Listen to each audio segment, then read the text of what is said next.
right, hello everyone, and welcome to episode number 65 of the NordCast. It is Wednesday, July 31st, not 21st, 2024. You can clearly tell that I don't know what day it is because it's the off season. I am your host here, Nordic, and just with Nordic, my other two guys, Carter and Jack, are not here. Carter is on vacation. I actually have no idea what Jack's doing. Probably just playing basketball, but who knows at this point. I do have a guest here with me, so I'm not alone. You guys don't have to listen to just me here today. Today we have a relatively big content creator all the way out in California. She's got like 22,000 followers on Instagram, which is about more than my entire, following everywhere. We have Annie here joining us today. How you doing, Annie? I'm doing well. How about you? I'm doing great. I don't know what day it is. I hope you know what day it is because I'm lost. There's a difference between numerical day and like day of the week. The summertime especially, I always get like, if it's Tuesday, Wednesday, Thursday, it could be any which one of those. I have to remind myself, oh yeah, today's Wednesday. Yeah. Even though it feels like a Thursday or it feels like a Tuesday, you're like, shoot. It's kind of like after Christmas when you're like, you just don't know what day it is. Nope. And then it comes around the time for school. But I don't know if you've been in school recently since you're... Not recently, no. Yeah. So. All right. So, let me start out with my first question here, and it's the question that we ask pretty much everyone when we bring them on and interview them. How did you get into hockey? Living in California, how did that happen? Everybody asks me this, but... Great. Basically, I grew up in a huge hockey family. Both my parents are from the East Coast, but my dad is the huge hockey fan in the family, kind of lived and breathed the sport. And then when my parents moved out here, raised me and my four brothers, and all of us were put on skates from a very young age. And hockey was always on in the house, even though, the streaming and broadcast rights were not what they were growing up, but constantly the ESPN game was on. And kind of all my brothers played travel hockey, so I was a rink rat, I say. Like, all my weekend plans, I was the sister hanging around the rink and in the stands. So always been around the game, always been a fan, even though my playing career was very short, although I am learning how to play as an adult now, which is super fun. But, are you like in the men's league? Or I did, yeah. I am in a co-ed league right now, which has been...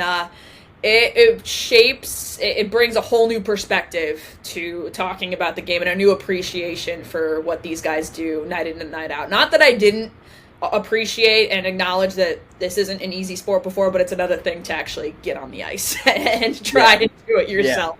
Yeah, for sure. But yeah, always knew I wanted to, always, been around the game, loved it, been a fan, and yeah, it's just kind of been in and a part of my life for as long as I can remember. So have your family just always been Ducks fans, or was your dad like another fan? Not at all. For that game. So funny enough, my dad is from Long Island, but he's huge. No. He is a huge Montreal Canadiens fan. Oh, I wasn't expecting that at all. Wow. No one does. They always think Rangers are Islanders. But moving out here, so I'm one of five. I have four brothers, and there's me.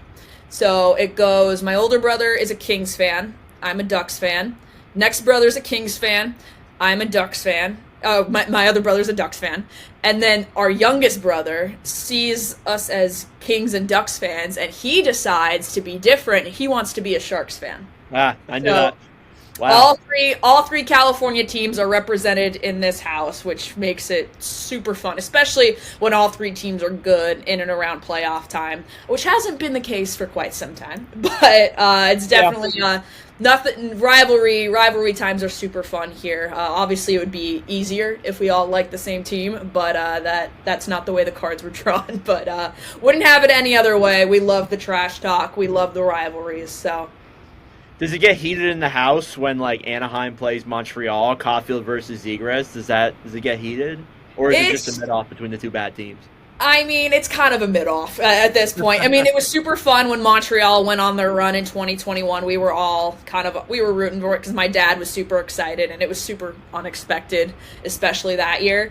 So it's always fun. It's fun to have that banter when the game is on, but it's never like, both teams are still rebuilding, so it's never that serious. But it's It gets more heated when it's the Kings and the Ducks, because even though both teams, the Kings are obviously better off right now, but, even though the rivalry wasn't what it once was, it still gets kind of heated, so. Well, Anaheim's definitely coming out of this rebuild here. They should be getting a lot better in the coming season, so hopefully that rivalry will get back to what it was. That's so, yeah. So another question here I have for you is content creation. How did this happen? How did you start making content, and when did it start? How did it grow to what it was today? And yeah. So I studied sports marketing in school. I knew I always wanted to work in sports. At first I thought I wanted to be an athletic trainer, and then science was just never my thing. I was like, well, this isn't going to go well. So there's science in that? Yeah, you have to take like biology, because it's technically in some schools like a health science major, so you have to take biology, chemistry stuff, which let's not look at I don't even know where my high school transcript would be right now, but science I'm was taking chem this year. Oh so, boy. Godspeed. Yeah. But then I was like, maybe like a front office kind of role. And then I did internships, and I just kind of didn't like them. It was fun. Like, obviously it was cool kind of being in the front office, but just didn't want to be on the business side. I was like, this isn't really my thing. And then I went outside of sports for a bit, went right out of college, worked, and really didn't like what I was doing. I knew I wanted to get back into sports, specifically hockey. And then that was kind of around the time podcasts were really big. And, a friend asked me, well, if you could do anything, like, what would it be? Because I was at a point where I was like, I don't know what I want to do with my life. Like, you think, you're young and you think that, you have to have life figured out. You don't. But at the time, you think everything, you have to have a plan and follow it. But I said, if she was like, money doesn't matter, what would you want to do? I said, I would want to talk sports. And she said, Annie, people do that for a living and get paid for it. I said, I know, but I didn't go to school for journalism. I don't have that broadcast background. But I realized that people go online and post their stuff, and it turns into something. So I at first launched a podcast long ago and at first it was very broad, kind of just talking all 4 major professional sports. And then COVID hits, and you're like, well, there's no games going on. Even though there was a lot going on with, the return to play and, all sorts of drama in the off season. I then turned to TikTok, and I started making videos, and took a bit, and all of a sudden it was just for fun, just to pass the time while COVID's going on. And then kind of started to take off when the return to play happened. And I was like, okay, we may have something here. So just kind of kept it up there, kept posting, and from there was able to work with a couple brands that were able to pay me well as far as part-time stuff goes. I was able to get a gig on a radio show when I came back to California.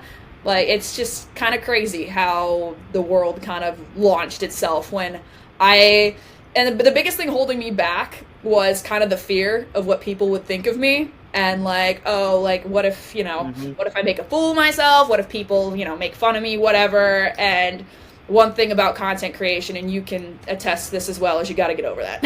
If you want to make it here, you have to get over what people might say. Because the fact of it is, if they're going to talk about you when you're posting stuff you love and something that you're passionate about, they're already talking about you. Like, it just, it is what it is. And like what they say is none of your business. And I was thinking, like, am I going to let what somebody thinks of me hold me back from doing something I love? Like, that seems silly. That seems stupid. Like, I'm not going to do that. And of course, we've seen the internet where like there's cold takes and things like that. And that was another fear I had. I was like, oh my gosh, like what if I like say something really bad and I get roasted, dragged, which has happened before, and it's not the end of the world. But the other thing, exactly, like it's a big deal in the moment, but then the next day you're like, okay, like the sun rose, like people forget, whatever, everyone's on to the next thing. But you got to be good with being wrong, like, and everybody's wrong. We're all wrong, no matter. I mean, we all watch, we love the game, but, we're going to miss. We're going to miss a lot, and you got to be comfortable with that. And, that was a big thing to get over, because I like being right. You want to be? Of course. Like, why wouldn't people want to go 10 for 10 on picks, takes, things like that? But the reality is, we can't predict the future. There's only so much we have control over. But it's fun. It's a fun, I've enjoyed it, and I feel like as social media changes, you're kind of I kind of get a different idea of what I want to do and what I want this to turn into, but it's been a very fun process figuring it out. Yeah, I mean, I definitely relate to, like what people think about you. I mean, I'm a kid. Like, I started in middle school when I was making content in like 2020. And so I started around kind of the same time you did. Yeah. And, going through high school, like I'm going to be a senior next year. And like, I can't tell you how many times people will be like, talk about you and, like, yo, you're the YouTuber and, you make content on social media. You just got to block that out. That's the biggest thing. Exactly. You can't let that get to you. So first off, where did you go to college at? I went to Duquesne University in Pittsburgh. Ooh. Oh, in Pittsburgh. Wow. In Pittsburgh. So kind of close to me. Yeah. I wanted to get out of California. I wanted to do something different. And I knew I wanted to go to school where there was an NHL team, so I could work for them and intern them, which I eventually did. But Pittsburgh was not like anything I had ever experienced just growing up in California, almost night and day. So I really got to experience a sports town that lived and breathed their sports teams, and it helps that all three sports teams have the same colors, so everybody's in black and gold constantly. Funny enough, I was actually my freshman year, and this may reveal how old I am, whatever. My freshman year was the 2012 Pens Flyers first round series, where the Flyers took down, which I was able to go to a few of those games. That was for a first round playoff game. I tell people, I was like, that was intense, like playoff hockey. Like, I had been to playoff games at Honda Center, at then Staples Center, now Crypto.com Arena. It was seeing a rivalry like that in person in the first round. I said, you don't even know. Like, the energy in there, I can't even describe it, what that was like. But that was during like the prime of Crosby too, and that was the year. Were pretty good at that time. Right, Brizgalov in net with Bobrovsky as his backup. Claude Giroux, and people thought Claude Giroux was going to overtake Crosby as the best player in the world. It was Scott. That was the Hartnell down when that whole thing was going on. That was. Yes. Oh my goodness.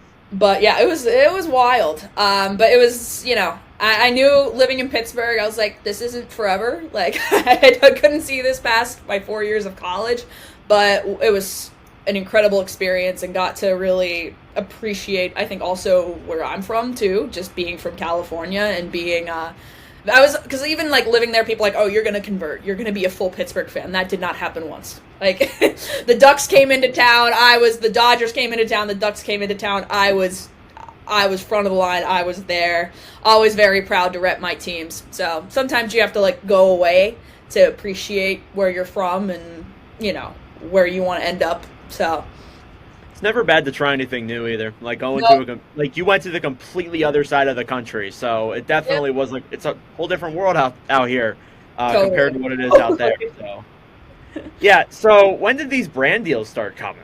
Like how far in and who exactly? So what helped was my first one. I was actually able to get a part-time job with a liquor company. Really? I was able to kind of translate the work I had done with sports into a different industry, which was super fun. And then they had sports partnerships, so I was able to, anytime I was able to kind of bring my worlds together. It was super fun. But the first brand deal I ever had was actually with DirecTV, funny enough. And really? Yeah, I know. DirecTV, and then the NHL, and I collaborated on two videos, which was fun. It's just, it's one of those things where I tell people, I was like, listen, you just have to, because I don't have, as far as like some of the other creators that they had worked with on these campaigns, and I got one with, Discover Card, and they worked with, it was like for ads for the playoffs, and the other two, it was me, and then it was Nasher, and then the hockey guys. I don't have nearly the following that these guys do. So I tell people, I was like, you have to worry, like, does following and engagement matter? Of course it does, but you have to worry more about the content that you put out, because that's what you have control over. And, the algorithm changes constantly. You know this all too well. Yes. I know. Yes. And it's so hard. Once you think you have it figured out, it changes. So control what you can control by putting out content that you want to see, that you're proud of, that showcases who you are, whether it's sense of humor, whether it's creativity, whether it's knowledge, analysis, reporting, whatever it is. Like, I just say, listen, your audience will find you. You just have to put yourself out there and make sure that you're showcasing what you need to and what showcases your talents best. Because even when I got a co-host of a radio show, it was on a video, I think that got 3,000 to 4,000 views. It wasn't anything that blew up or went viral. It would just ended up on the right person's For You page. So it's all about community. It's about, and you've done a great job of that too. Like, you have loyal followers. You have a very loyal community that follows you. I see it on your videos. There's constantly people that remember things that you say from previous videos or that comment on things. Like, that's what it's about. It's about building community. It's about creating something that's going to last for the long term. Because you see it constantly. So many people blow up, or like have one video blow up, they get a ton of followers, but they don't do anything with it. They don't build community. People don't know things about them. People don't know their biases, players they like to report on, why they feel certain ways about certain teams and certain players. So as far as like brand deals go, like, I guess I'm not the best to say because I don't do a lot of outreach, and a lot of them have come to me, and I've been pretty fortunate in that regard. But I've done that by just making content that showcases who I am and the things that I love about the sport of hockey. You've just been doing what you love, pretty much. Exactly. Yeah. And that's what you have to do. Like, good things come to the people. Put good things into the world, good things will come back. Exactly. So moving into your content, how do you like come up with some of these ideas that you do? Or do you just come naturally? Do you see them on TikTok and you just recreate them? Like, how does this happen?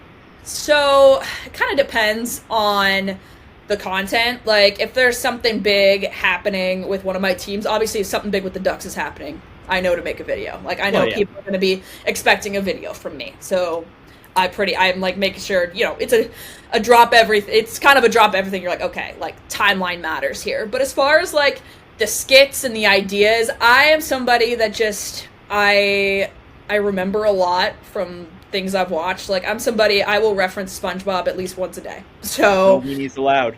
Did you see the sign? Yeah. I did see the sign. I had to have one SpongeBob, which, by the way, you're getting the first look at the new setup. Oh, really? So this is the first show, yeah.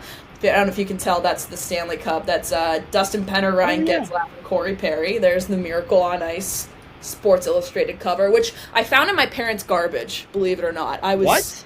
I know. I was at my parents' and I asked, they asked me to take out the trash. I opened the lid and there it was sitting on top. And I walk into my dad, I'm like, what is this? And why didn't you offer it to me? Yeah, exactly. I would have said the same exact thing. Why didn't you give this to me? The article wasn't that good I'm like, that's not the point here. So I saved it. Exactly. He doesn't get it. But, content-wise. But I get a little bit of it is like looking at, there's obviously trends and things like that. I try, like, if there's a trending sound and I can relate it to sports or relate it to hockey or something going on, I'll do I'll do it. But a lot of it is kind of just retaining movie scenes and TV scenes. I'm like, hey, what makes sense in terms of, what's going on in the NHL right now? So it's a lot of sometimes, like, I'll sit there and I'll try and brainstorm it, but most of the time they just kind of come to me. Like, I'll be walking my dog, I'll be out to dinner, and all of a sudden it'll just, like, pop into my head. I'm like, oh gosh, and I'll, like, read my notes app so I don't forget. Or I'll try and look on TikTok if the sound is already there. But it's also just, like, trying to think of ways to make the game, kind of tie the game a bit more into pop culture and tie into things that people can relate to. I don't know, I think sometimes people take it a little too far in that regards, where it's like, oh, and it's like, I saw one where it's like NHL teams as like sodas. I'm like, okay, are we? I saw that one too. All right, let's okay. We've gone a little bit too far here, but like certain things that are happening right now, like, there's the ever old, like, what your team says about you kind of thing, like, that you can tie in from TikTok and social media. But it's all about kind of expanding on that and trying to make it something different. So yeah, TikTok is building off other people's ideas, but also trying to get creative with it and make my own. My favorite one you did was when you like aligned NHL teams to rock bands. That was yes, awesome. I remember that. That was great. That was my favorite one you've done. Thank you. I tried to. That one was because I love rock and roll, obviously, but I was like, maybe people won't relate to that too much. That's not that popular, just with the current crowd. So I remember I started it with Taylor Swift albums, and I'm not a Swiftie at all. So I was asking my friends, describe these to me, and it wasn't authentic. And I was like, this isn't me. Did it do decently? Yeah, I guess. But I did the Rock Band one, which I know like the back of my hand, and it did so much better. And I was like, because I was passionate about it. I knew what I was talking about. And it was one of those lessons from the universe where it was like, hey, yeah, this is why you don't try and fake the funk. Do what you love. Do things that kind of excite you, and don't try to fit just because something's trending or something. So I appreciate that, though. Thank you. That is one of my favorite ones I've done, too. How could you compare NHL teams to Taylor Swift albums? It was a stretch. I never do that. It was a stretch. I'll tell you. I tried. It was the one "Welcome to New York." I related to the Rangers. She has an album called Reputation, and it was after the whole Kim Kardashian thing happened. So I was like, okay, you can there's teams kind of wanting revenge, in their reputation. It was a stretch, man. I was struggling. I could never do that. I couldn't even finish the series. I didn't even want to. I think I got 16 teams done. I went through 2 divisions, and then I was like, I can't do this. I don't have anything left in me. Is there even that many albums you had to be reusing them, right? Oh, I was reusing a lot of them. Oh yeah. It wasn't signing 32 albums out there. Exactly. So, like I said, I'm not a Swiftie either, so I wasn't super knowledgeable or passionate about it either. So I was struggling. Fair enough. I would have struggled too, so it's not just you. All right, let's transition over to the Anaheim Ducks here now and talking about the actual team themselves. So we'll start off with the new logo. Now, the hat that I'm wearing isn't exactly the logo, but it's similar to the new logo. It's very similar, yes. They went back to the Mighty Ducks type theme here with a few different color changes. What are your thoughts on it? I absolutely love it. I know the biggest critique from a lot of people is they want the eggplant and jade back, but that's not going to happen. Not under this ownership. They wanted the clear separation from the Disney era back when they took over, and they put a lot of money into the new marketing for it. And, being in Orange County, I get it. You want the orange theme in there. But I thought they absolutely nailed it. I love the logo. I love the kind of the added detail they have. I love the eye on the Mighty Ducks, on the mask. I wasn't sure how I would feel about it when I saw the preview they had, but all together I was like, oh, that works. And then the all orange too. I love the look of the orange helmet and the orange pants too, and just the new number font, the new name font, everything all together. I just think it was beautifully done. They finally compromise. This is the best compromise fans could hope for, because we've had the Web D for countless years and it's been clowned on. Exactly. Thank you. And I hate this. I'm sorry, but I hate this. I hate this jersey. I hate wearing it. I just want to get the new one and never wear this again. Feel that. But it's, it feels like a great refresh, a great start to this new era, because the team's going through a rebuild, so it seems only fair to have a rebrand, and there's no reason why a team like this with so much history of just great jerseys and great looks should have to be now suffering to be one of the worst. It just doesn't make sense. So, and especially with the fans, not only fans in Anaheim, but outside in the hockey world have been saying to bring this logo back, and they brought it back, but just tweaked it a little bit. I think it's great. I think they did an amazing job. And I think, too, again, as you said, they're in a rebuild. They're probably through the worst of this rebuild, too. They should hopefully be coming out of it within the next, 3 to 4 years, maybe sooner, I would say. Yeah. So I definitely think the rebrand's good. Now that we're on this topic, how do your brothers feel about the new Kings logo? kind of back one to the brother Gretzky thinks- era, kind of. I think one brother really wanted the purple and gold back. Yeah. I know my dad kind of adopted the Kings as his second team, with his California team, I guess. And he's like, just too similar to the Gretzky one, which that was kind of the point. And then the other one thinks it's super clean. I like it. I'm not gonna say this because I'm not just saying this because I'm biased, but I think the Ducks absolutely steamrolled them in terms of absolutely marketing, the rebrand. I mean, it was fun. I mean, kind of showing the players' reaction was cool, but they just had them like after practice, like, "Hey, open this box," whereas the Ducks had the whole video, the campaign, things like that. But I know everybody wanted the purple and gold. That the reverse retros were the Kings. They were beautiful. Both rounds were top tier. And if they wanted to bring those back, they would easily be a top jersey in the league. But I get from the Kings' perspective, the Lakers are purple and gold. That's them in LA. And I get wanting to have your own color scheme amidst iconic franchises. You have the Lakers and the Dodgers that you're competing with in an LA market. So I get wanting to have your own set of colors, and the black, the silver, the white, it's very, royal, regal. I get it. I get the vibe we're going for here. I think they liked the look altogether. The logo itself, it's like, okay, like you just bolded the font. I guess that's fine, but all in all, I do like that they brought that logo back. I think it's all right. I think the Ducks is definitely better, but I think it's all right. It's clean. It's a clean color scheme. It's a clean look. It's nothing. It's not going to knock your socks off. It's nothing like, oh my god, it's gorgeous. It's not going to put them higher up in the jersey rankings, but it's all right. Well, the Ducks logo and the new jerseys definitely will.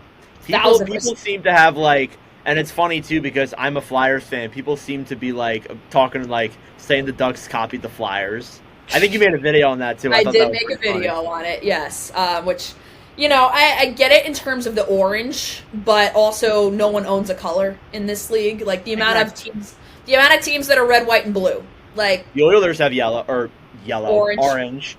The Islanders have orange. It's nobody's trying to be anybody here. Like it's I know everyone's like, so you want to be the Flyers? I'm like, no, they don't. Like they're literally. They got Cutter. So we'll be talking about that later. But, yeah. All right. So moving into what they did this offseason. Thank you for watching. How do you feel they did?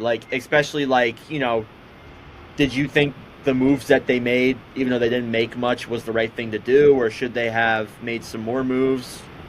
Where do you stand on that? Sorry, I just had to do not disturb, so no more text messages come through. But don't worry, obviously it was a miss on July 1st. That's to be expected. Especially when, the hype around with that Pat Verbeek was, harping on that said, hey, we want a top winger, we want left-handed, we want a top defenseman. That's going to be our goal this offseason. We have cap space to spend. And, you kind of look at the sexy names on the free agent market. You think, listen, you have dreams of Sam Reinhart. He wasn't leaving Florida. We know that.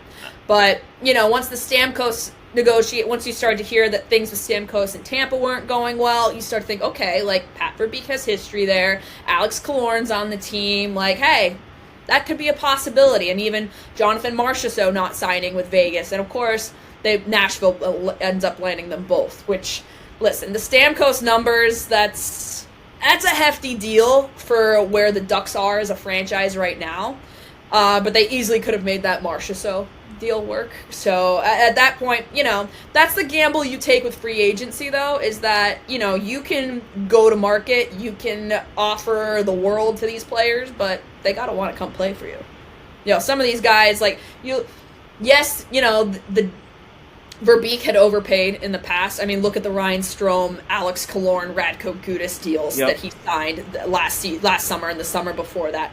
The thing with those players, though, that's not Steven Stamkos. They're not a Jonathan Marchessault, where they, you look at a guy like Alex Killorn, it's like, hey, he got his 2 Stanley Cups. He's getting a payday now that he wouldn't be able to get. And he gets to live in Southern California. Steven Stamkos doesn't exactly have that mindset, and Steven Stamkos is a guy that can go beef up that Hall of Fame resume by going elsewhere and competing for a Stanley Cup again. Likewise, Jonathan Marchessault, obviously a lot younger, a bit lighter of a resume, but kind of same regard there. Now, you kind of think about it, you're like, yes, it's disappointing. Yeah, you wanted to make a bigger splash around free agency, but you also are thankful that he didn't overpay, even though the Ducks have the flexibility as of right now to do so, because you think about all the young guys that are going to be coming up, you're going to want to give them deals, lock them in, and the likes of, Mason McTavish is going to need money, Leo Carlsson, Lukas Dostal, Trevor Zegras. I know there's a lot of trade stuff around with him, but he's a Duck as of now, so we're going to speak of him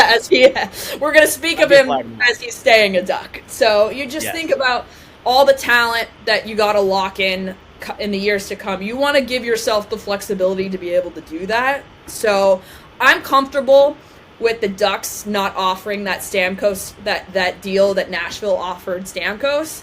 But it is disappointing that, July 1st they were the only team that didn't make any moves. But I guess it's better to do nothing than make the bad move. And there's still, And then, I know that pretty well.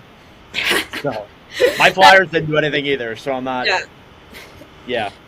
And that's, everyone's, the thing to think about, too, is that it was, it's July 1st. Opening night is in October. There's plenty of time for other moves to be made. And he already has, Brian Dumoulin, traded with Brian Dumoulin, which isn't exactly a needle mover. But it's also giving an opportunity for the young guys to really step up next season, which was the expectation last year. However, injuries upon injuries, there wasn't a game that the Ducks played in where everybody was healthy. Yep. So that's why, everybody kind of ragging on the Ducks and saying that, they're further off from the rebuild. Like there's some people, the way some people talk about them, it's very clear that they don't pay attention or watch, because had that team been healthy last year, they would not have finished as low as they did. And I'm confident in saying that. And that's not saying we're going to see a gigantic leap come next year, but I do think we will see. Pat Verbeek did say he wants to be competing for a playoff spot next season. I don't think we're going that far quite yet. I don't think they're going to be in wild card contention yet. Yeah. But I do see them coming out of the draft lottery. The top draft lottery picks as far as that goes. They'll still be in the draft lottery, but a little bit closer to coming out of the basement there for sure. Well, they won't be last. At the very least in the division, because San Jose exists.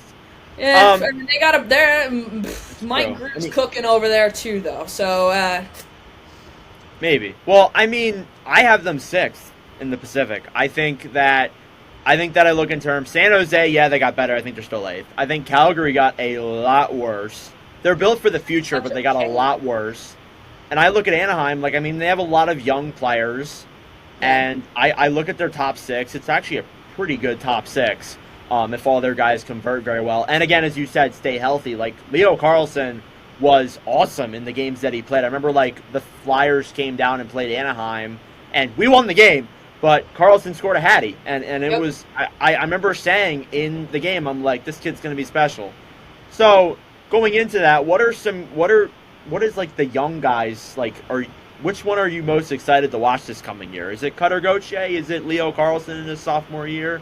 Is it Trevor Zegras? Who's the one you're most excited for? It's tough to pick one, because I think there's a lot around all of them. Yeah, it's just very intriguing. Like you said, Trevor Zegras coming off having a revenge year, I think would be he still stays healthy, hopefully, but hopefully comes into camp healthy, ready to go. Obviously, both he and Jamie Drysdale coming in later, I think, put it off. I think, you try to say that, that didn't have an impact. I think it absolutely did when you can't come start day one in training camp. Yeah. Leo Carlsson hopefully playing a full 82-game season, and, he battled injury as well last year, which put him out of the Calder race pretty easily, but would love to see a full sophomore season from him. I'm also intrigued to see, and this may have been one of your questions, but I think a big question mark that's on a lot of Ducks fans is they've said that they're going to name a captain sometime this summer. So is Is it going to be, who's it going to be? Is it going to be one of the young guys? I'm personally on the side of naming one of the young guys the captain, especially as this rebuild's coming into fruition and they're coming out of it. I really don't see the point in naming one of the veterans a captain when they may not be here in 2 years and you have to rename another one. I don't really see the purpose in that. I like the Sidney Crosby route. I like the Jonathan Taves route. I like the Connor McDavid route, the Gabriel Landeskog route. I could go on of giving a young guy the opportunity to wear the C and be the leader in that locker room. So whoever, if it is one of the young guys really, or even if one of the younger guys gets an alternate, how they step into that role. I also think the goaltending situation is going to be interesting with Lukas Dostal coming off that world championship win, and really, I mean, he's ready. He is ready for the starting job in Anaheim, and the only reason why he won't have it is because of John Gibson and that nice little cap hit he has. But if they, that's another thing, is Verbeek going to be able to move him if he wants to? If not, that's a solid goalie tandem to have. It's not the worst in the league, but it's not the best, but it's a lot of potential there.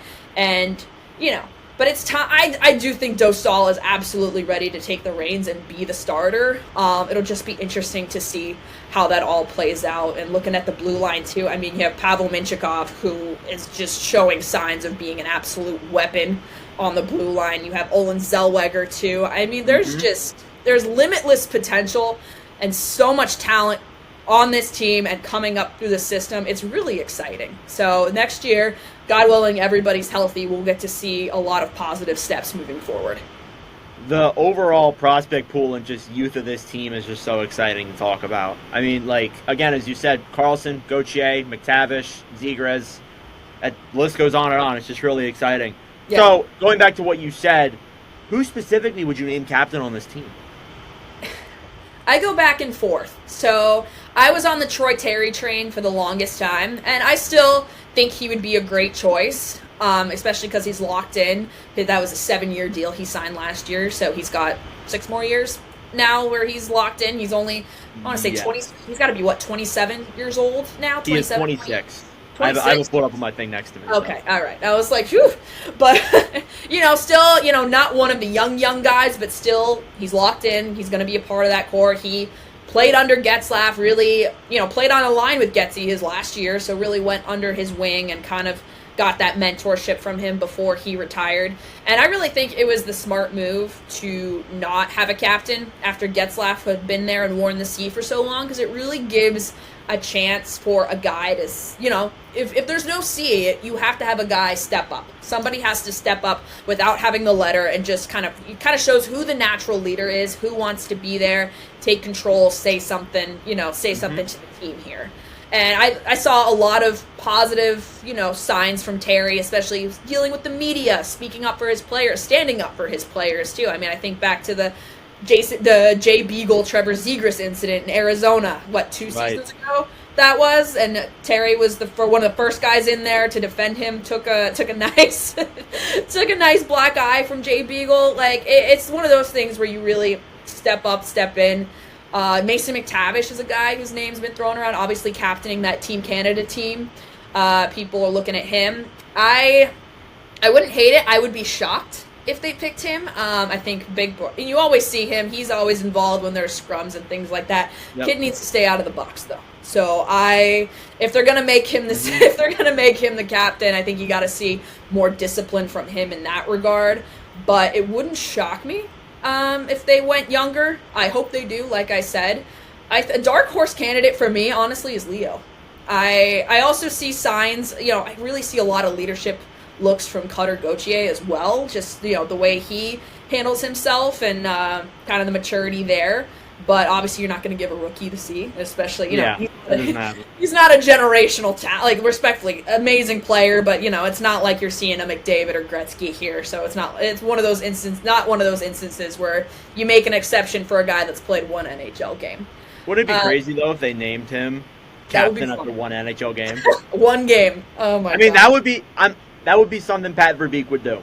Totally. I was telling somebody the other day. I was like, Verbeek loves a curveball. We know that. And, people throwing around Radko Gudas, Alex Killorn.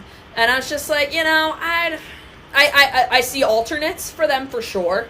I think it's when Getzlaf was named the captain back, I want to say, Niedermeyer retired in 2010, so Getzlaf was the captain 2010, 2011. They had Timu and Saku Koivu as the alternates. And they even offered it to Saku because he had been captain of Montreal for so long. And Saku said, nope, this is Getsy's team. I'll take the A. And I think it helped having, you have a young captain, because I think Getzlaf at the time must have been 25, 26, so young guy still, not young, but relatively young.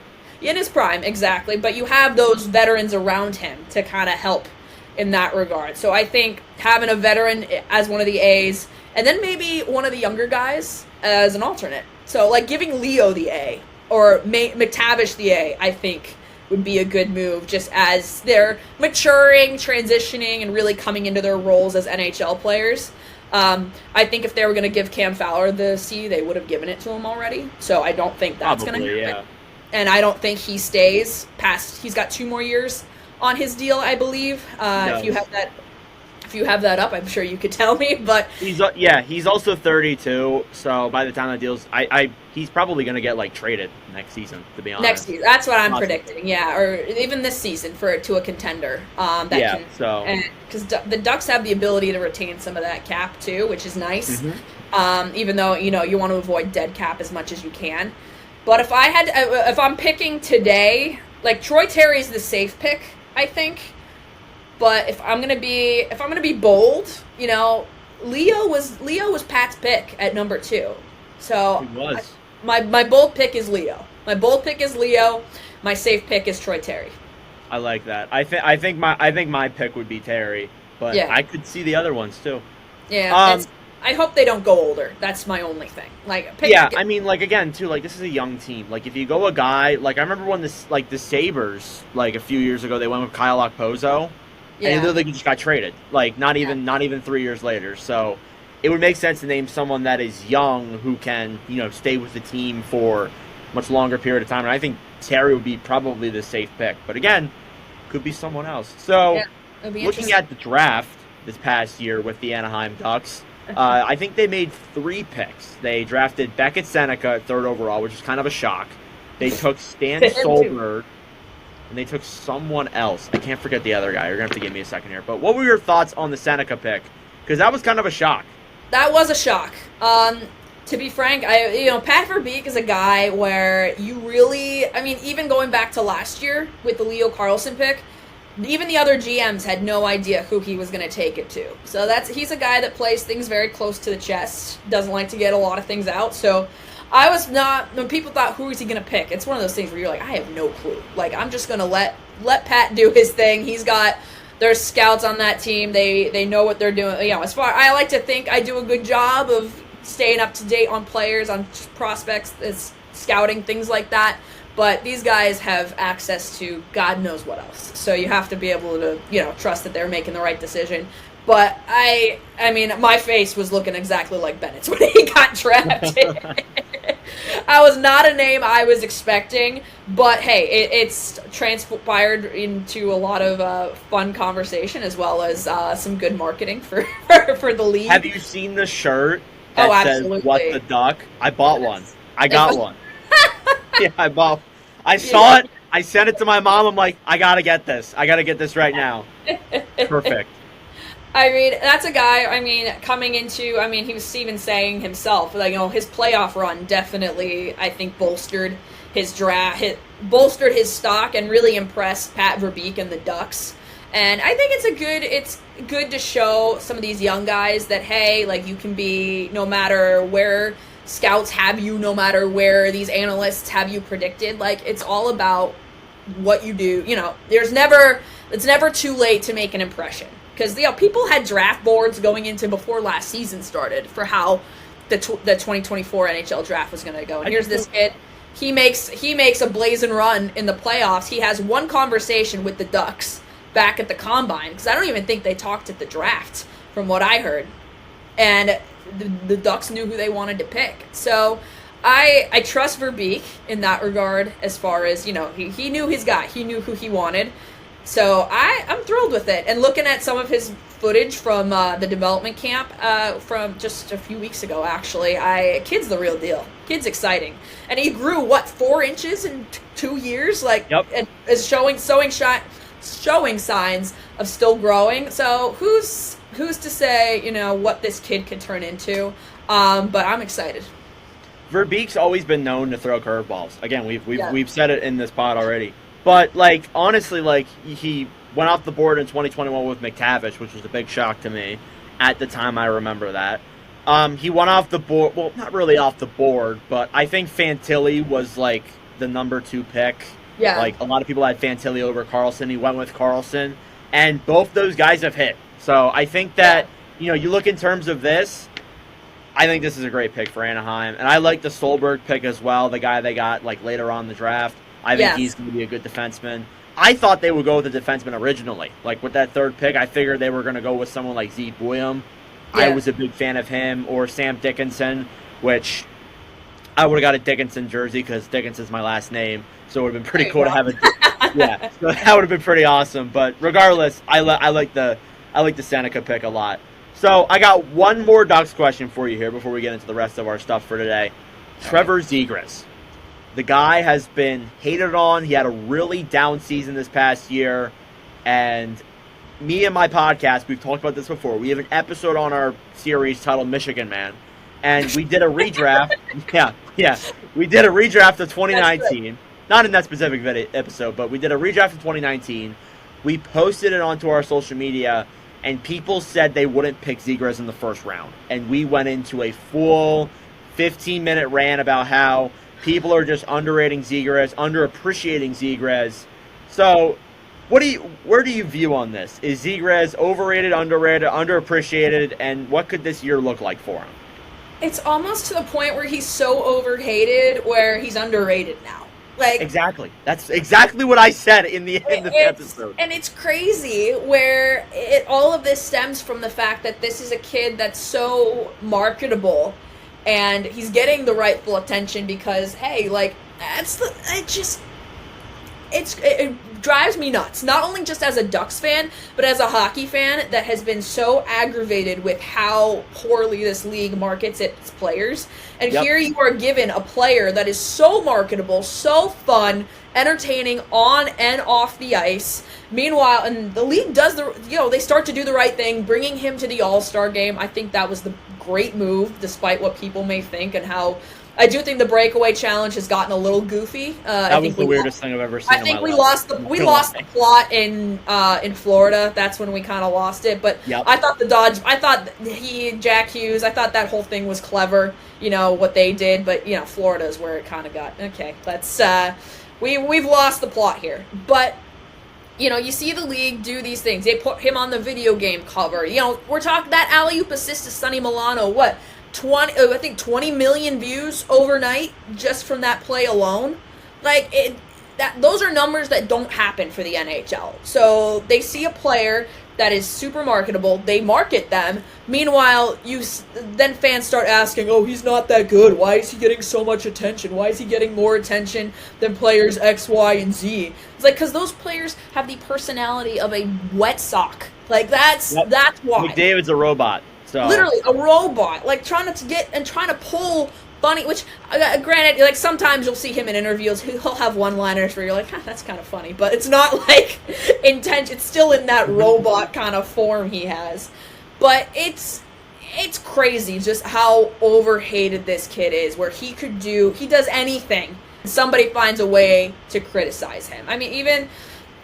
What was it? There was a game in Seattle where he was frustrated with what was going on the ice, so he breaks the penalty box camera, and even the broadcasters were like, "Oh, he's got to grow up." Like he isn't the first player that's broken a penalty box camera. Like, what are we doing here? Like, it's so abundantly clear that some people are so set in their ways of not liking him just because he's getting attention, and I pick a side. Either you want the league to market their players or you don't. Pick. Exactly. And he's exciting. You watching him, I'm not saying this just as a Ducks fan, but the team is different with Trevor Zegras in the lineup. The numbers prove that. that he has a positive impact on that team. And the Ducks were off to a really hot start beginning of last season. And Zegras goes out, gets injured, and it wasn't like instantaneously like that, but pretty close. Like a game or two off where things just started to go downhill for the Ducks, and the Ducks started to come back down to earth. But he's somebody that puts bums in seats. He's somebody that gets people talking about the game, gets people that don't watch hockey talking about it. And then a funny thing is, when trade rumors start coming, when Frank Saravalli opens his big mouth and starts rumors and just discourse about how Zegras is getting shopped, which has never been confirmed, by the way, just want to point that out there. Everybody's like, well, they gotta get him, but for a deal. All the other 31 teams want him on their team. Funny how that works. So I could go on for hours about this, but it's to the point now. You don't have to love his style of play. His attitude, maybe. Yeah, he's young. He needs to mature. Yes, but he's 22? 22, I want to say now. Might be 23. But he is. He's 23. 23. So he's not like he's like in his 30s. Exactly. That's so funny how that is with professional athletes, where you forget that some of these kids coming into this league, they're 18, 19, 20, 21, 22 years old. Like, that is so young. That is so young. And they expect these guys, because they are professional athletes and they play with grown men, to all of a sudden be grown men and know who they are, know how to act, and know what to do. They're still learning. Learning who they are, learning about how the game's working, all that stuff. So I am not here for the Trevor Zegras hate. He's absolutely not overrated at this point. I mean, you look at those player polls The Athletic does, and people are like, the most overrated. Zegras is by and far the winner there, and that's just because the guy's marketable. It's crazy to me. Like, these guys want other players to get more attention and more marketability. Show some personality. Give us something else besides being a robot on and off the ice. Listen, he's not Connor McDavid. No. He's not like, and this isn't to discredit him, he's not like a super high-end, like, he's not the best player in the league. He's not one of the best players in the close. league. No question. So, yes, but he is a guy that is easier to market with his crazy moves, his Michigan. I remember the flip pass to Milano. That's one of the craziest things I've ever seen in my life watching hockey. I remember all of the Michigans he's done. I remember, the funny thing is, too, I remember this past year even, too. Like, I remember Connor Bedard hit a Michigan, and then literally, like, later that night, Zegras hit one, too. So it's almost like he looked at his phone during the intermission and saw Bedard hit a Michigan. He's like, all right, let me do it myself. And I think it was against the Kraken, too. So it was. That was my birthday. Yeah. I was there for that game, so I remember that. Well, yeah, again, like, he is a marketable player, and that is why the guy got on the cover. That is why the guy is seen on a lot of highlight reels and seen a lot over the league. And he also has a pretty good personality, and he's not like he's like a robot like McDavid. He's a pretty funny dude as well, and he's also dating one of the more famous TikTokers, like, ever. So, that definitely helps as well. But, again, like, he's a marketable guy, and I think that's why people don't like him. And he says, it's because he only does the tricks and stuff. He's a really talented player. He had 15 points in 31 games played this past year. So, on a not-so-good Ducks team. So, he's going to be special. And I think people just look at this one really bad year from him and say, he's terrible, he's overrated, not going to be anything. The year before that, he had 65 points. Yeah. Like, in a full 82-game season. Like you said. Exactly. So, like, it's funny, and it isn't just with Zegras, because people do it. People did it with Kakko, people did it with Lafreniere, people did it with a lot of people did it with Jack Hughes. And, like, they'll just jump on the gun immediately to say a guy's a bust or that he's overrated or he sucks. And I understand why, because, it's media attention and all that. But again, this guy's literally, like, 4 seasons into his career. Like, the next year is going to be, like, if he plays the full year, it'll be his second fully healthy season. So, again, like, it's just, you can't really jump the gun to overrate someone that quickly, to be honest with you. All right. One last question. I hate to lie to you here. What are your expectations for the Anaheim Ducks as a team this season? No, sorry, bad. Whoop. Let's see. You there?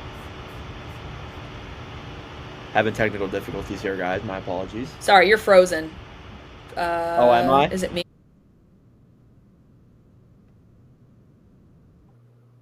Oh. All right, we will be right back. All right, we are back. I don't know what the heck happened there. I don't know if it was me or her, but again, I'm in Pennsylvania. She's in California, so that already makes our connection not so great. So I have no idea. All right, Annie, I'll go back to asking you my question. What were your expectations for the Ducks this coming year? Expectations, I hope to see. I just want improvement. I think that's the bottom line here. Trending towards the right direction. And, I'm one of those hockey fans, and I think it's pretty, I think coming with the understanding that rebuilds take time, and it's not, I think as we're seeing with a lot of teams that, there's pros and cons to going the retool or the rebuild route, and the Ducks took the rebuild route, delayed it for as long as they could, and then, Verbeek comes in and tears things down.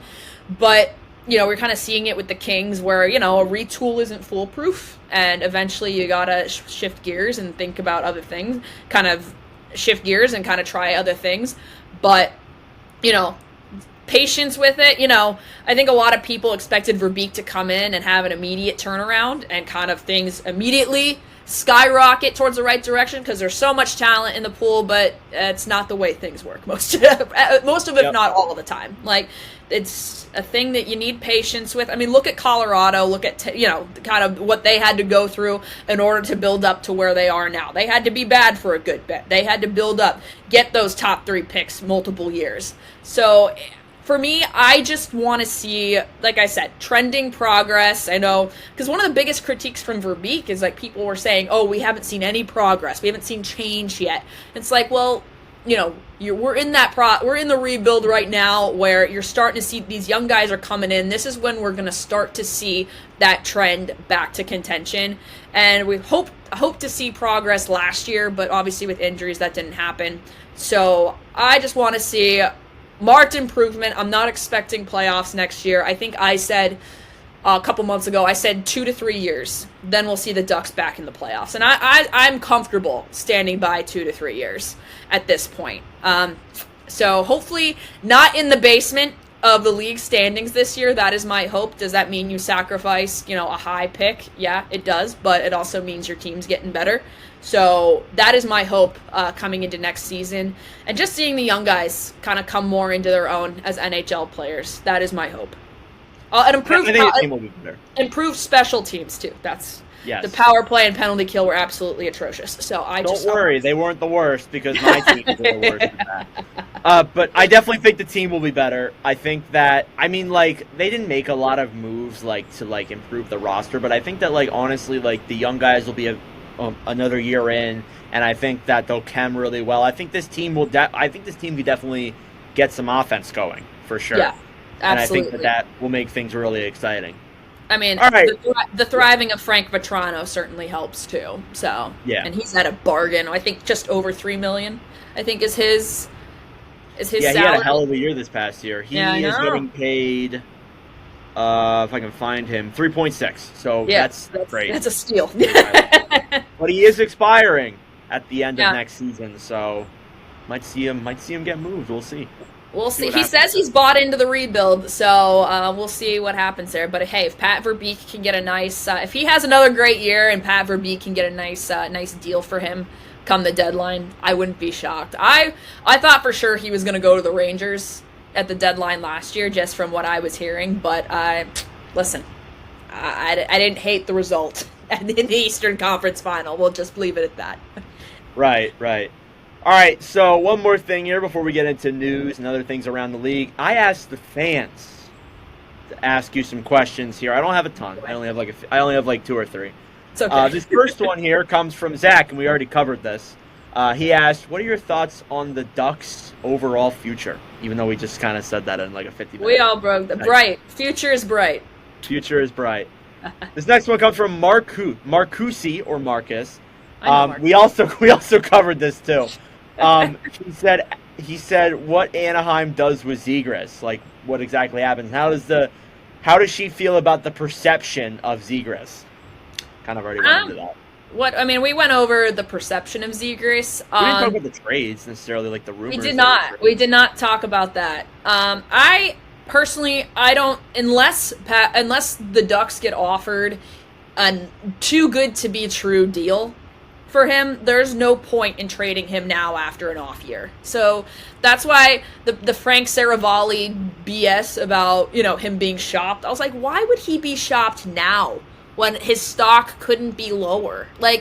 It bothered me so much when I think it was during the draft, when Emily Kaplan was the broadcast. Emily Kaplan was like, oh, he's going to get traded. It's not if, it's when. Oh, yeah. Oh, that irked me so much. Because it's just like, what? First of all, we're at the draft here. We're not. How does Zegras come in when you're talking about these young players? But, oh, yeah, he doesn't fit into Verbeek's system, his style of play. When Verbeek has never said that. Verbeek has never. When people ask if he's going to get traded, Verbeek's like, Gretzky was traded. Anybody can get traded, and that's true. Anybody can get traded. Nobody's untouchable, as we've seen. I mean, we've seen guys get traded we didn't think would, and it drives me absolutely. The narrative just from that's why these insiders drive me absolutely nuts, because they can just throw anything on Twitter. And Frank Saravalli, who is repeatedly wrong about things, especially about the Ducks, is able to start this whole discourse on it. Drives me nuts. But do I think he'll get traded? I don't think he'll get traded this summer, unless it's an absolute steal, like I said. If he does get traded, I think it would be mid-season or off-season next year, if that. But I just don't see it happening. I really don't. To my core, I don't think he gets traded. But if he does, it'll be after he, shows that, hey, has a hot start to the season, has a great year, it'll be once his stock is back up and things are looking better for him and the Ducks can get a decent return at that. So that's why any notion of trade talk right now, I don't listen to it. I will say this. I'll say this about Zegras and potentially getting traded. Has Verbeek looked into it? Probably. I mean, if there's offers, if there's offers out there, if there was, let's say Philly made an offer to him because they got his friend Drysdale there. I mean, of course Verbeek had to listen in, because what if the deal that's makes his job. Exactly. I'm sure you could look at any team in the National Hockey League, and I could pull up the Minnesota Wild and go to Joel Eriksson-Ek, and there's probably been offers there. GMs do that. They'll look into teams and they'll see if the offer's there and it'll make the team better. That doesn't mean that they're going to trade the guy though. Exactly. There's been offers for Sidney Crosby. There's been offers for Alex Ovechkin, and the fact that GMs are listening, they're doing their job. Yeah, you're going to listen. You'll be like, okay, enlighten me. What do you have to offer my play? Yeah. Let's see. And then if it's not, then you decide, okay, get lost, or hey, let's talk, let's go through this. You're going to kick the tires on things, of course. But that doesn't mean, like you said, that doesn't mean he's being shopped just because somebody's picking up the phone or somebody's opening a message or listening to somebody. It doesn't mean he's being shopped. You nailed it. But he's doing his job as a general manager. Exactly. Yeah. So, I don't know. Again, Saravalli, I think, definitely has some opinions and some not so great sources. That's all I'll say about that. Don't get me started. I have a meme on Twitter that I use where I'm like, we don't listen to Frank Saravalli. I think I've seen that. I've seen that meme. Yes, yeah. I love that. Ooh, this is a good one. This one comes from Emma. She says, what would you say to the guys that are giving girls a hard time because they're into hockey? And she also said, that's awesome, Nordic. Thank you. What would I say? I'm interested to hear your answer on this. The guys that give girls a hard time about being into hockey? Yeah. Hockey's for everyone. Fuck off. Sorry. I don't literally. It's so funny, especially, I don't know how old Emma is, but as you get older, you start to think, guys are always saying, oh, they love when girls like sports. They love that. But then you start to understand that, no, some guys well, actually, most guys actually, they don't like girls that are into sports. They like girls that like sports, but not as much as them. Or they like girls who like hearing guys talk about sports. So, but any guy, in my experience, that has an issue with a woman liking sports, he's just insecure. And has, just has internal problems going on. So, to that, I say, they're not worth your time. Because there's plenty of guys out here, it's not only in the creator space, but in the hockey world, that are very welcoming to women and girls who want to take an interest. And even with the success of women's hockey and the PWHL going on right now, like, there's space for women here. And don't let anyone make you feel otherwise. So, absolutely. I just, it's a whole, anybody, I get comments all the time, and usually it's, you go to the profile, it's usually from, troll accounts or like 12-year-olds who still one follower. Yeah, one follower. Private Don't account. talk to girls. Like, nobody worth your time. So Username 8216943. Exactly, with a not their profile, a profile picture that's not them. Private, no posts. It's always posts like that. So how it is from everyone, actually. Even just like people make fun of. Yeah. I mean, like, I don't get people that do that. I've never been one to do that. I see a girl that's into hockey. I'm not like going like, oh, you can't make content. Like, I don't understand how people like think that. Just and I think, again, like you mentioned the PWHL. Like, I actually followed the PWHL. I watched games this year over the NHL. Like it's actually pretty damn fun. Is it as high scoring? Is it as it's not like, you look at the stats, like, it's facts. Like, it's not as high scoring as the NHL is, but it's still fun. And I think that, again, after their first year, they got a ton of growth and they got a ton of support from me. Like, I literally bought a champion shirt. Like, I love that. Yeah, I mean, part of it is too that I just collect things. And I think that, the way, like, when I first got into hockey, I remember, like, there were, like, 2 women's leagues, and there wasn't, like, one specific league for the NHL, like, really support and go into. But then PWHL came into the fold this past year, and I remember when I first heard about it, I was a little bit skeptical, like with Major League Hockey, but Major League Hockey is a completely different thing. I don't know if you know what that is. But I'm hearing about it. Yeah, that is weird. Definitely something that I'm going to talk about soon, but it's very strange from a guy. I'm curious how that's all going to work. Yeah, I was skeptical at first about the PWHL, not for the reasons like MLH, but again, like a league coming in, it's a little bit like, kind of have your concerns and stuff. But again, like, after it fully went through, I really enjoyed it, and I think that it's a great thing to come for women's hockey for sure. So totally. Yeah, and absolutely love.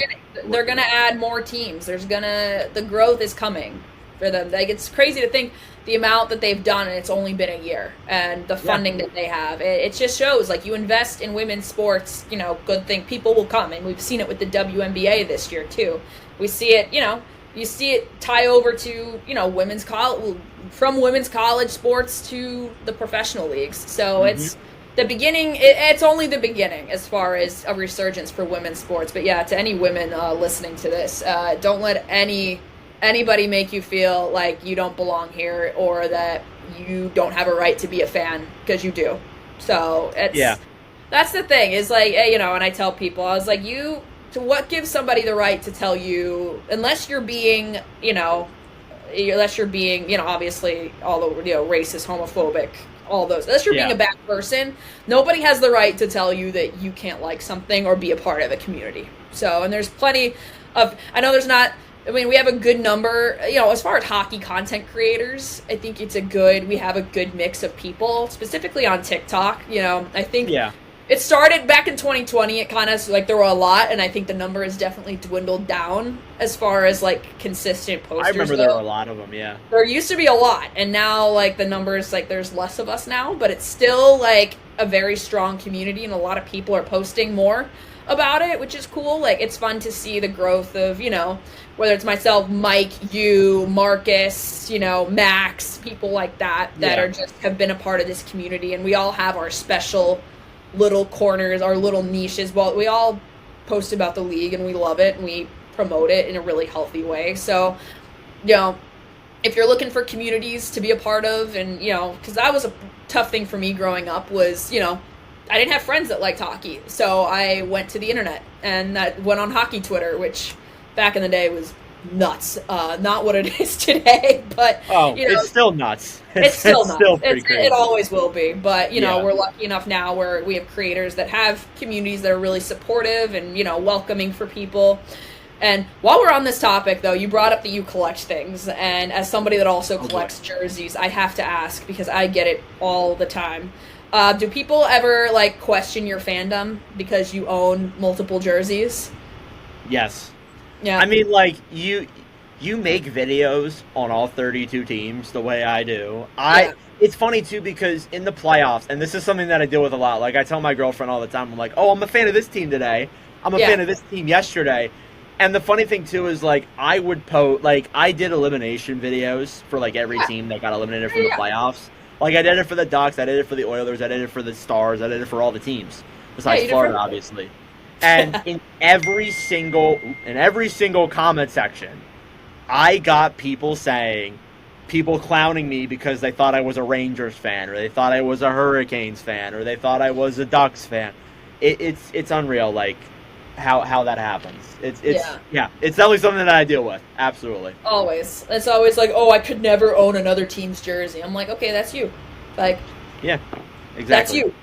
It's part I'll go of ahead and own all 32. So it's literally, and it baffles me. That people that's one thing that people point out. Who's your team? I'm like, it's very obvious who my team is if you look at my content. Even though, you make stuff for all 32 teams, but people that just don't know or they just want to be jerks are in here saying stuff. Do you have all 32 teams jerseys? Pretty close. Obviously not Utah, but I think I don't have Utah either, actually. Who are you missing? I'm missing. I don't have Seattle yet, which I need to. I know. Who am I missing? I have a Winnipeg Jets shirt. I have merch from almost all 32, but jerseys I don't. Who else am I missing? I don't have a Stars jersey. That's on purpose because I'm like, I'm gonna wait till the last minute to buy that one. Wait till the very end. Wait till the very end. Nashville too. I don't have a Preds jersey because I hate the Preds. The teams that I hate, I'm waiting until it's either gifted to me or I come across one that's because I love thrifting them and getting them for a good deal. If I can avoid spending a lot of money, I will, especially on teams that I just don't love. So, me too. Yeah. Me too. So I think I'm missing a few, but I'm hoping this season I'll finish completely. Keep me updated when you'll get done. I will. We'll do a collection together. We'll verse our jerseys off against each other somehow. Oh, let's do it. That'd be awesome. I don't the funny thing is too is my mom supplied all of these jerseys, and God bless her. She's probably spent so much money on this room. But, I will have the most obscene jerseys ever. That Sharks jersey, that was from, the 90s. This That's Ducks gorgeous, jersey though. That's the best one. Yeah. And then I have, in the corner down there, sorry for the text, the Minnesota Wild, I'm losing my mind, alternate jersey down there that's just so, I hate it so much. But, I have so many random jerseys in my collection. It's insane. Right. Hey, it counts. It counts. It does count. Hopefully, eventually, I'll be able to get all the, the Adidas jerseys. But I guess not anymore. Well, now the Fanatics jerseys, which I got hate for having Fanatics the Premier Breakaway ones too. And I'm like, dude, I'm not going to drop $300 on Adidas jerseys for everybody. I'm not rolling in that kind of cash. Unless... Yeah. So I hate the jersey shaming. Why... Yeah, I get it. We all know Fanatics sucks, but they also have... And does it look the best? No. I hate the reflective logo. I don't think it looks great. But, for a lot of people, that's what they can afford. And, I just don't think that it's worth it to shame people for not dropping $300 on a jersey, because that's a lot of money. And especially if you're not going to be playing in it, who cares? Yeah. Especially if you're just wearing it for, a night at a game or literally on a podcast. What's the point of even buying it? Where you're going to get, mustard, soda, beer, God knows what else on it. Or exactly. Easy to clean, all those things. It's so pointless. People are you only have the Fanatics jerseys. I'm like, bite me, okay? I remember...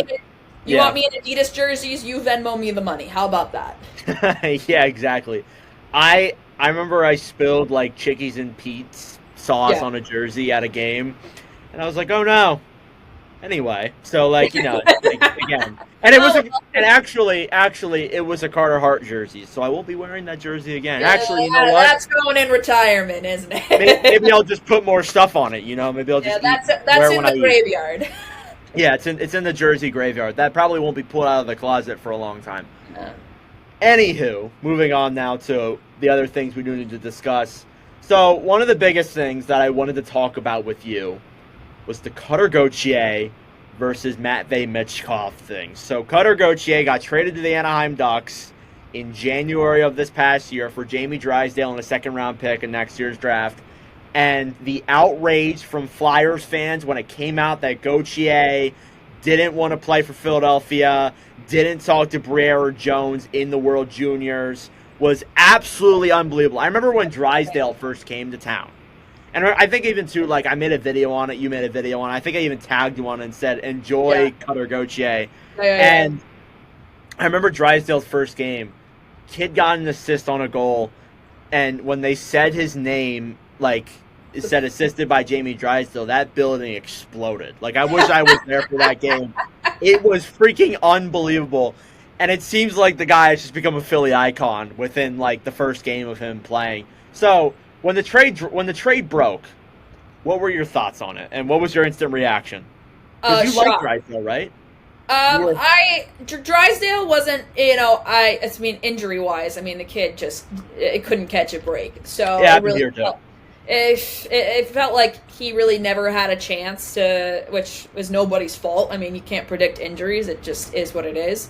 But it really felt like the kid never really found his groove here. Which is a shame because he was a fan favorite. There's people still upset that he's not on the team anymore. And the reaction, first of all, the fact that they kept that trade so under wraps is the biggest shock to me. The fact that it was the Ducks and the Flyers accounts that broke the trade. Bob McKenzie, Pierre LeBrun, even Saravalli, who lives in Philly, had no knowledge of it. Or if they did, they didn't break it. Which, knowing Saravalli, he leaked the entire Seattle expansion draft. If he had known that, I remember that. He would have leaked it. God. So, I had to double take. I had to double take because I obviously knew who Cutter Gauthier was, but I was looking and I'm like, wait, who did we trade from? And I had to look again that Jamie Drysdale. I was like, yo, it was one of those things you just don't expect it. Nobody saw it coming.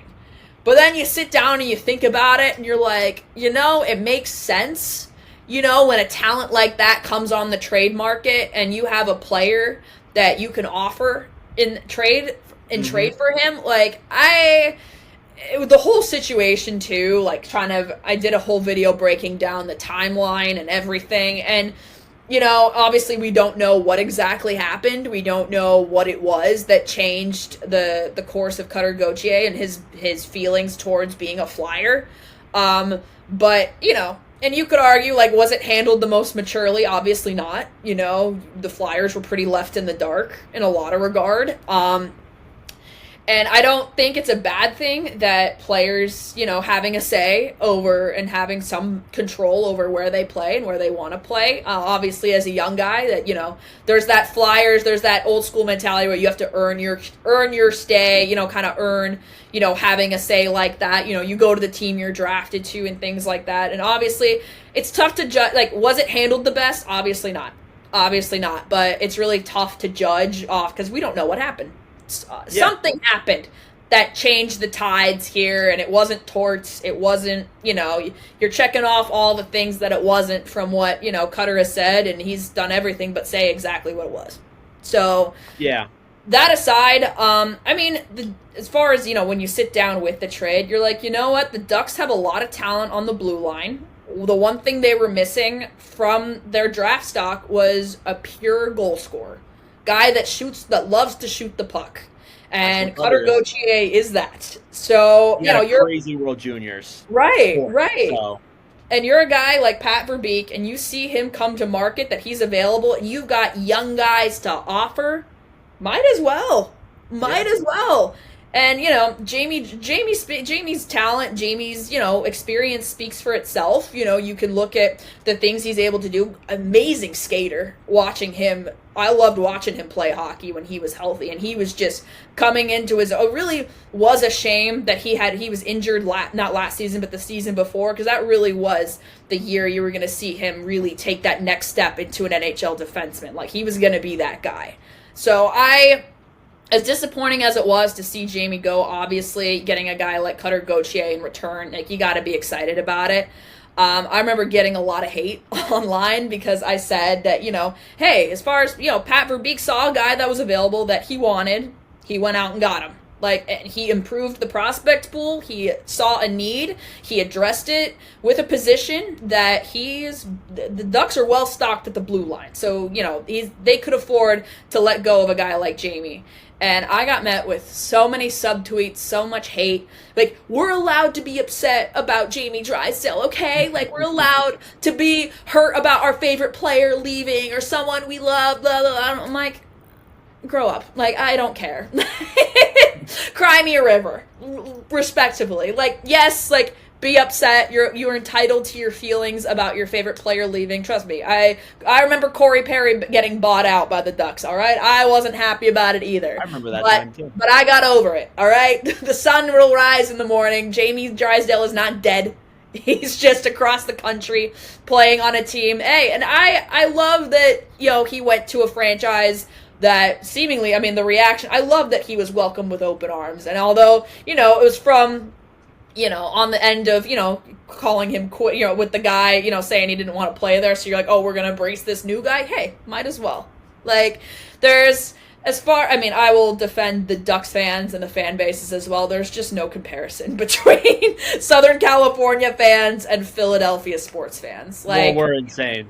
So that's all I'm going to say to you. It's one of those situations where, like, Philly, and that's why I always respect about Philly sports fans. I love the passion, I love the enthusiasm, but if you suck, if you're not doing your job, they will let you know. There's accountability in Philadelphia, and I have always respected that. So, they get it. Philly fans get a lot of heat. Sports-wise, Eagles fans, everybody get all across sports, they get heat. But I, as somebody that loves sports, I love the passion. I love the dedication. I love the Go Birds. Wherever you go, I love that. I wish there was a thing out here. It never will be. But if I told somebody, if I went to somebody, I was like, "Go Ducks," they'd be like, "Leave me alone." Like, what? Or they think this about sports. I will say this about sports. Our two baseball teams, the Phillies and the Dodgers, are like, they're up there, first and second in the league. They are. The Dodgers make me want to. The Dodgers make me want to throw my head into a wall, but they're great. The Phillies are kind of falling off right now. The fall off needs to be studied from them. So that's the thing with baseball. It's such a long season where, like, you remind yourself, hey, we're having a really good season, but there's like the moments, like the Dodgers blew a 5-run lead to the Padres last night and lost. Yep. So there's moments like that where you're like, I hate this team so much, and then the next day they win. You're like, welcome back. But there's a bit of playoff history too between the Phillies and the Dodgers that I'm not too fond of, but that's all right. So I want to put something into perspective here for you. So the Flyers and the Ducks only play twice in a year. That's just how the NHL schedule is. Yeah. I think the first time they play is in Anaheim. I'm not 100% sure, but I believe it's the first time they play in Anaheim, which, again, it is kind of a big game because it's Cutter Gauthier's first game against his former team. There's the thing there with that. But it's when Cutter comes to town is when things get really interesting. So I want to put something into perspective here for you. January 11th? It's around there, yes. I think it's January 11th. So the home opener, I'm looking at TickPick right now. The home opener for the Flyers versus Canucks is $84 for the cheapest ticket right now. Okay. I'm sure it'll get cheaper as it comes along, obviously. Yeah. You look through a lot of these, $50, $55. You see the Rangers come to town, $112. Utah Hockey Club, $66. Flyers versus Ducks, cheapest ticket, $103. So, Flyers fans are prepared to come in and boo this guy. And it's funny, too, because, you only see that for, the big teams. You got the Rangers here, $110. Flyers versus Penguins is always a great game. That's like $110 as well. But Flyers Ducks, if Cutter stayed on Philly and like that never happens, that game would not cost as much as it is. No. And I think it's because it's in Philly on a Saturday night. That game's going to be very interesting, and I'm very. They did that on purpose. They made sure it was a Saturday night too. Yes, they did. The NHL. I'm surprised our home opener wasn't against the Ducks. I'm not going to lie to you, because that would have been one hell of a game. I'm glad they did. I hate when there's a big game or like a big like someone's return, someone's this, and it's so early in the season. It's like home first week. You're like, build up some momentum here. Come on, like build up the suspense. Let's see, let these two guys, especially you talk about, the Michkov, Gauthier, the Calder race comparison. Let's see. By January, we're gonna get a pretty good picture of where those two stand as far as the Calder race goes and where they rank. And with Matt, obviously Celebrini needs to be. The Calder race is gonna be interesting this year. Yes, that's gonna be great too. I would argue even more interesting. This year wasn't that interesting. We knew it was gonna be Connor Bedard, but this year I think, especially with Michkov coming into the fold, it's pretty wide open. I'm very intrigued to see what happens. But I'm sure there's going to be extra security at the gates to make sure no batteries come in, no whatever else. Signs. Me and my podcast partner, who's also on this pod, he's a Flyers fan. He's also a big Trevor Zegras fan, ironically enough. It sucks he couldn't join us here today.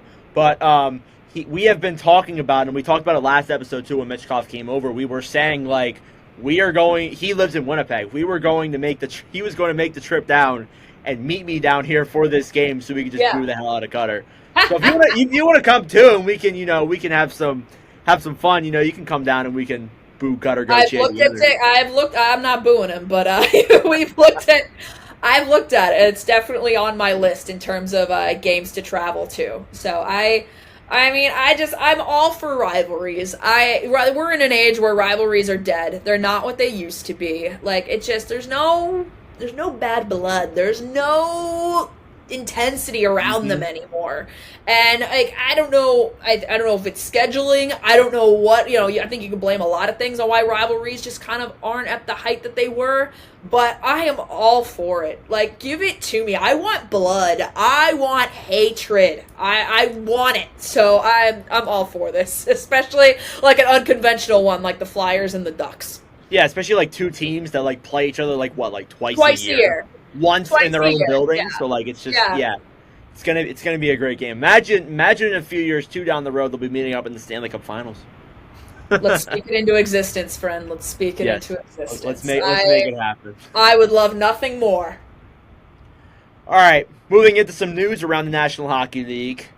Thank you for watching. There's been just signings. A lot of extensions from RFAs, like Ken Johnson signed a 3-year, $1.8 million deal. Johnson coming off of a very bad year, facing time in the AHL. I think he's a guy that could definitely bounce back this coming year. Kirill Marchenko, 3 years, $3.85 million.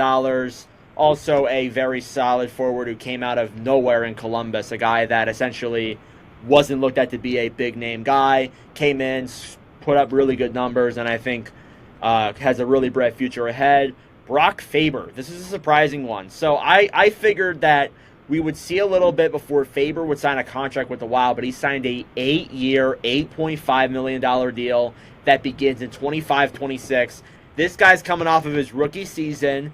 He carried the Minnesota Wild's blue line. He was a Calder finalist. He was arguably a guy that could have been, you could have argued him over Bedard, to be honest with you, for the Calder Trophy. And this changes his life. He got an $8.5 million deal at such a young age. I think that it's incredible for someone like Faber to get this deal. Marty Necas also signed to a 2-year, $6.5 million deal. There were rumors that Necas was going to get traded, whether it was from Saravelli or not. But Necas, obviously, it's good that they got him locked up. Now they got to focus on Seth Jarvis. That takes another big name off of the RFA market. Also with the Carolina Hurricanes, they have announced that they are going to retire Eric Stahl's number 12. He also retired this past week as well, so wishing the best to Eric Stahl. I remember him in his days with the Minnesota Wild, the Sabres, the Canadiens. He's been around everywhere. He was such a journeyman in the last couple of years of that contract. Ryan Lindgren signed a 1-year, $4.5 million deal. I think this is a great deal. Lindgren, a great defensive defenseman. I think it's perfect. Apart from that, it's been a lot of minor signings. The Canadians made a few moves, signing Jakai, Barron, and Goulet. But yeah, that's pretty much it. I mean, apart from a few, media headlines and a couple other things that I guess you could talk about, but really just kind of crickets around the National Hockey League. It's that lovely time, which I personally love that Brock Faber signing because I know Kings fans are so mad about that still, and it just absolutely. You look at so the terms much of joy. Listen, right now. And I think Kevin Fiala is a great player. Don't get me wrong, and he's contributed really well. But you look at that Kings blue line, you're like, wouldn't you love to have Brock Faber right now? Absolutely, man. He would fit in great with Drew Doughty. Man, that would be perfect. Oh. So, but give me one. I need to get my computer charger real quick. It's because this is gonna die. So give me 1 second. Oh, alrighty. All right. So we'll transition into our next one here. And our last one, this shouldn't take too long, but Leon Draisaitl. There have been talks that a potential Leon Draisaitl extension may be happening soon. Now, these rumors were just shut down by Ryan Rishaug, who said they are not close to an extension, but he did say that any things that have come close are kind of premature as of right now. However, there have been some things that have been circulating in the media recently, like Oilers Nation reported that the Draisaitl contract could look like a 7 to 8 year deal along those lines. So we'll see if Draisaitl gets somewhere around that contract. And I'm not 100% sure about the AAV or anything like that, but obviously it's going to be a big contract. He could get paid some significant money, and I think that Draisaitl probably is deserving of that money for sure, and we'll see what comes of that there with him. But Annie, what are your viewpoints on this? What do you expect Draisaitl to? Okay. What exactly do you think his deal is going to be? And I think she froze on us again. We'll be right back. All right, this time her computer died. All right, Annie, what are your thoughts on Leon Draisaitl possible extension? What do you think his contract could look like, and could you see him leaving Edmonton in a few years? Like, where do you stand on this? If you had asked me in November of this past year, my answer would have been different. I think I would have said, they want to go win. They want to go to a place where, they're going to get built around, because that's got to be frustrating especially for the longest time for McDavid and Leon, was that, you have all this talent, but not enough to get past where they need to in the playoffs, which obviously this year making the final, you have, you're close. You're as close as they've been, and close as you're going to get into a Game 7, obviously. But I think at this point, I think Leon stays. I really do. I know there was talk about, the San Jose rumor was going around a bit. I was like, I don't see that. He's not leaving Connor to go to San Jose. Not now. Like, why? Especially if success at a cup is what you want. Like, you're not gonna go to the Sharks. At least not now. At least not now. Yeah, not for a few more years. Exactly. But I do see. Money wise, he's up there with McDavid. I think. I think he gets the highest paid player. Easily. It's funny, you kind of see the market. It's kind of not exactly the way football is, where you see like the next big guy, like the next position player, like they kind of reset the market. Yes. Especially you see it with quarterback. Like Jordan Love now is the highest paid quarterback, in which he has no business being the highest paid quarterback in the NFL. Mm-hmm. The NHL doesn't exactly work like that, but you do see the market kind of set itself year in and year out like that. So I could definitely see Leon absolutely could be getting top dollar money when the time comes, and I do see them doing an extension. You don't want to risk getting him to free agency. Well, with the cap rising, the contracts are going to get bigger. Like, we saw Travis Konechny get locked up to basically an 8x8, and had it been a couple of years ago, no way he would have gotten an 8x8. So again, just showing the cap is rising, these contracts are going to get more expensive, and I think Draisaitl could land himself in a $13.5, maybe even $14 million deal. I think McDavid will get higher than him the year following. So yeah, it wouldn't surprise me at all. Like you said, for a wild ride. Yeah, As long But as there's certain tiers of players where you're like, okay, like yeah, they may not, the best player may not be getting the most money, but you have, your tier of guys that are going to be in that range. You've got your Matthews, your McDavids, your McKinnons, those guys that are all in the double digits in terms of money value. You got your high-ranking defensemen too, and obviously you have Erik Karlsson who's still hanging around in that 11 million number, which yep, for like 3 or 4 more years. 3, 4, yeah. Well, the Penguins are on the hook for 10 million of that. Yeah, they only got. Yeah. There's barely any. I think San Jose is only on the hook for $1 million, or $1 million and change of that salary retention. Which, hey, good move by Greer at that point. That's that whole deal. I think about that. I was like, it was a lose-lose either way. The win of that is that you're only covering $1 million. You only have $1 million of dead cap. I think Greer wins that by a mile because the Penguins gave up their first. They gave a lot of bad contracts to San Jose, which San Jose flipped to other teams for other assets as well. So I would say that they won that deal. And Greer has just done a terrific job with San Jose. That's the biggest and he's gotten a lot of heat too, especially the Timo Meier deal could have ended better. I think he could have gotten more from Meier from New Jersey. Absolutely. But the move for Brent Burns was great. People forget that the situation he inherited, where you have a bunch of those bad contracts tied up, which is honestly a horrible situation to come into, because these are all fan favorites, of course, but your job is to come in and rebuild. And, Greer being a former player, he has stake in the organization that he loves, that he played for. So he obviously wants the team to be good. So he, comes in, he gets rid of that Hurdle deal, which was a shock at the deadline, of course. But in turn, able to offload those bad contracts, build up the prospect pool. You see, able to land Macklin Celebrini too is phenomenal. I mean, that's a dream for a new GM. I mean, he's less than, I think he was hired, 2022, I want to say. I believe so. That's right, 2022. So 2 years in and you've landed the first overall pick in Macklin Celebrini? I mean, that's... Dude's been cooking. And that ain't too bad there. Exactly. And even to trade up for 10 too, I think job well done so far. It's as far as the situation he inherited and the job to rebuild this team. I think he's off to a really great start. It's just there's work to be done, but we'll see what else he can do. I don't think he'll getting that Vlasic contract off the books. I will be floored if he can do that. I don't know if they particularly want to just eat. Yeah, exactly. But again, we kind of went off track there. But going back to Draisaitl, definitely going to get a lot of money on his deal. The last thing, and I completely forgot about this. I skipped to the Draisaitl thing immediately.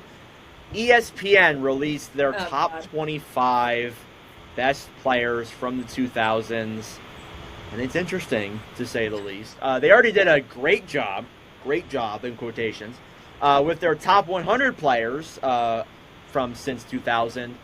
So their top 10 here, I'll go into the top 10 before we go into the rest. Sidney Crosby, number 1. Ovechkin, number 2. McDavid, 3. Patrick Kane, 4. Nicholas Lidstrom, 5. Nathan McKinnon, 6. Marty Brodeur, 7. Henrik Lundqvist, 8. Evgeny Malkin, 9. Patrice Bergeron, 10. And then he has Char at 11. Just such a weird list. It's ESPN and making lists is a diabolical pair. Every time I'm just like, who made this? And you go to look and it always says ESPN staff, and you're like, of course it is. Of course it is. Yeah, of course. They know nothing about hockey. And that's don't. Not to say that, and listen, I brought on Arda O'Call, who is an amazing person, amazing hockey knowledge, but I could clearly tell he did not make this list. He did not. He probably had no say in this. He probably didn't know what was happening. He was like, huh? Yeah, he probably saw it come out at the same time we did. And again, if he did make this, then I'm sorry. But regardless, it's ridiculous. Like Duncan Keith. Pavel Datsyuk at 22. Yeah, first of all, no Jonathan Taves on a top 25 list like that is ridiculous. Uh-huh. There has to be some bad blood against the Blackhawks in that list, because why else would you have Patrick Kane? And I get it, he's on the Red Wings right now, so that's his picture. But you put Duncan Keith in an Oilers jersey? Yeah, That I thought was funny. That's a funny troll they did. And that shows that, like, they have no idea what they're talking about. No, like, no Jonathan Taves. I was shocked they have Anze Kopitar on there. I was like, okay, I give you props for that, because you see him just glazed over all the time. And listen, if that man played on the East Coast, people are talking about him like he's Patrice Bergeron. As someone that is on the other side of a rivalry that has faced off against him time and time again, that is one of the most underrated players in that group of players, in that generation, easily. But the fact that my biggest gripe on there, and this is my biggest not hot take, because other people think this too, but how do you have Marc-Andre Fleury on this list but you don't have Carey Price?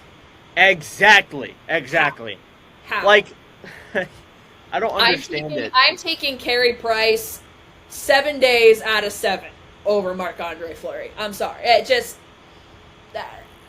I don't know how you can justify that. I really don't. And I'm somebody I get Marc-Andre Fleury's funny. He's very nice. He's a great person. I get that. But as far as a goaltender goes, he should not be on this list. He shouldn't be. Yeah, and I understand why they put, like, goaltenders on this list, because goalies often get overlooked on some lists.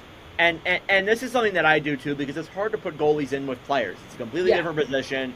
Like, how could you justify putting Marty Brodeur at set? Like, it's kind of hard to do. I understand why they did it, but again, just some of the things they did was just not it. I probably would have put Claude Giroux before Fleury on this list. I'm not gonna lie to you. I would have put Jonathan Quick's 25. Yeah. Put Jonathan Quick. I'd put Jonathan Quick over Marc-Andre Fleury. Quick carried 2 LA Kings teams to championships, and I don't think people understand, like, how insane he was in both those runs. Right. Like, they don't. He is insane. Like, he was unbelievable, and even this past year he was good too. At his age, so it's just mind-boggling some of the things they have on this list. So my biggest gripe is, wins. To me, wins are a goalie stat. The wins are a team stat. They're not a goalie stat. So if your biggest crutch, if your big claim to fame is that you're high on the wins list, like, that's not enough for me to put you that high. And that's Marc-Andre Fleury's thing. He's had a lot of okay, what else have you done? Like, what else to your resume? And I'll go as far to say that I don't think he was the rightful Vezina winner when he won the Vezina. I thought there were better. He won it in a shortened year in 2021. There were better goalies that year. Yep. And I get why people were waiting for a chance to give him a Vezina, because he's so likable. I understand that. Listen, I know how this works, all right? But it's just... he'll get into the Hall of Fame, because you'll look at that Penguins resume, you'll look at the Cups, you'll look at the Vezina. It won't be first ballot unless there's something, unless the committee decides to do something together, recreationally before they go in. They're like, hey, let's put him in. No, I don't think he gets in first ballot. But yeah, you look at that list and you just kind of think back to, the whole generation. I mean, I'd argue I'd put Nick Lidstrom higher than Patrick Kane personally, just as far as a defenseman goes and his impact on the game. But yeah, the fact that the big omissions of Carey Price and Jonathan Taves to me automatically make this list just discreditable. Yeah, and it's ESPN too, so I'm not really surprised. Yeah. I remember one year they made a list where it was like the best players in the playoffs, and they had like all these Maple Leafs on there. I think they had like Matthews at 1, and I'm like, what the hell am I witnessing? And it was at the time too where like the Leafs couldn't get out of the first round. They they weren't so good. They would lose in 7 every year. And they had like Matthews at 1 and like Nylander it was ridiculous. I don't know if you remember that, but that was like when they initially got into it. I get it. You want people to react. You want engagement. You want people talking about things. But you're ESPN. You are a broadcasting platform for this game. You need to present information like this. If you have, especially ESPN, where you have credibility, you have value. People go to ESPN as a trusted source.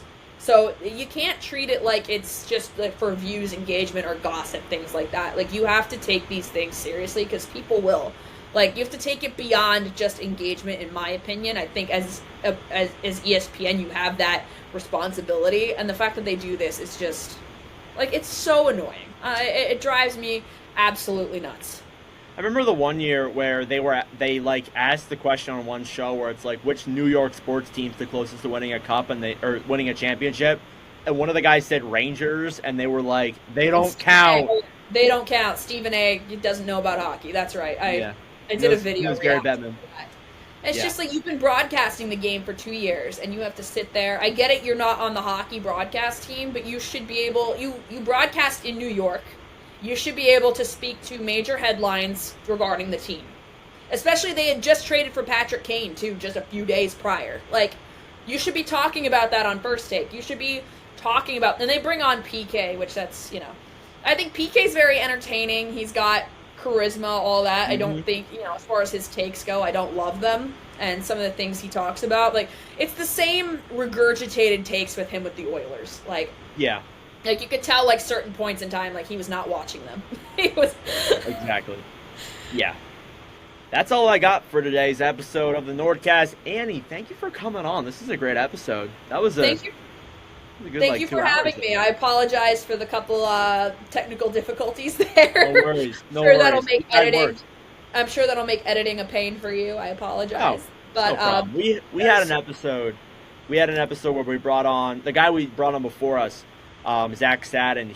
We brought him on in like April. One of my co-hosts was on a cruise ship, and Zach's audio was already not that good as it is, and the cruise ship like video didn't convert, so we had to scrap the whole thing. Yes, so nowhere near as bad as that was. But regardless, Annie, thank you for coming on. We really do appreciate it. And any final thoughts? No, thank you so much for having me. I just want to say that literally, like, you have such a bright future, and I so admire and appreciate your grind and your work ethic. I mean, the fact that you've been at this since middle school is insane, and that you are already miles ahead of people that are, decades older than you. So keep at it. You are immensely talented. Don't fucking stop. Respectfully. Thank you. I appreciate that. I really appreciate that. Absolutely. All right. For you, my man.